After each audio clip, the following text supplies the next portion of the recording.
حضرت ابراہیم بن ادہم رضی اللہ تعالیٰ عنہ، ان کے ساتھ کسی نے کہا کہ میں آپ کی سنگت میں، آپ کی رفاقت میں رہنا چاہتا ہوں اور سفر اکٹھا طے کرنا چاہتا ہوں۔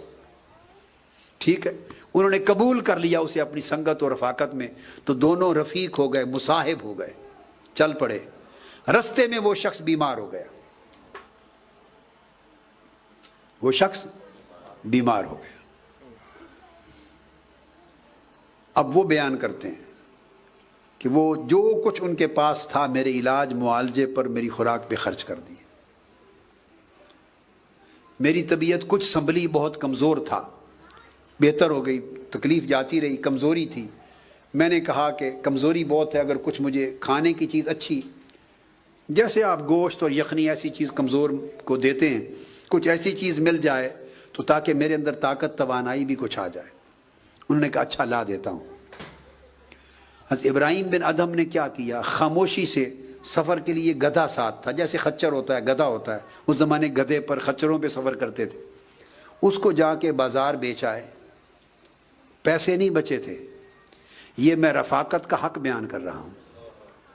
باہمی اللہ کے لیے جب محبت ہو جائے اور رشتہ بن جائے تو باہمی حقوق کیا ہوتے ہیں، اور اللہ کے لیے محبت کرنا آپس میں کیا شے ہے،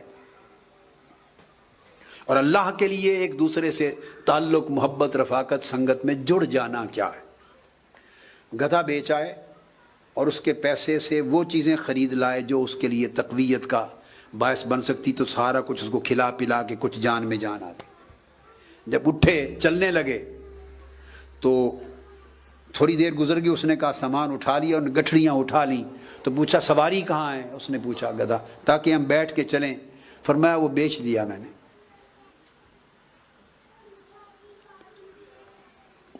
بس آگے یہ بھی نہیں بتایا کہ کیوں بیچ دیا اور کس پر بیچ دیا۔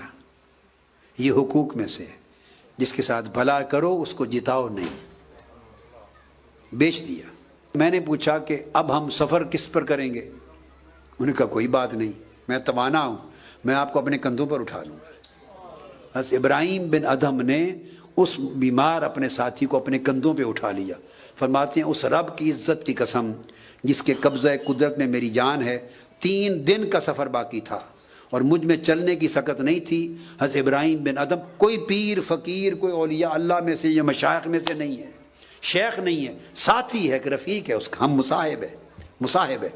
3 دن تک اپنے کندھے پر اٹھا کے لے گئے۔ اس کو کہتے ہیں حق کے صحبت اور حق کے رفاقت۔ حق کے جب دوستی ہو گئی اللہ کے لیے تو پھر اس کے حقوق ہوتے ہیں۔ وہ تو بڑی ادنا بات میں نے کی تھی کہ کسی کی غیبت نہ ہو، کسی کی چغلی نہ ہو، کسی کے خلاف بات نہ ہو، لاکھ عیب بھی نظر آئیں تو آنکھیں بند کر لیں، نیکی کسی کی اگر دیکھ سکتے ہیں تو دیکھیں بس۔ یہ بھی یاد کرا دوں کہ دوسروں کے عیب اسی کو نظر آتے ہیں جو اپنے عیب نہیں دیکھتا۔ آنکھ ایک ہی شاید دیکھے گی، آنکھ یا دوسروں کے عیب دیکھے گی یا اپنے عیب دیکھے گی۔ تو جو لوگ اپنے عیب دیکھنے میں مصروف ہوتے ہیں انہیں کسی اور کے عیب دیکھنے کی فرصت ہی نہیں رہتی، اور ان کی آنکھ کسی اور کا عیب دیکھنے کی تاب ہی نہیں رکھتی، جو اپنا عیب دیکھنے میں مصروف ہوتے ہیں۔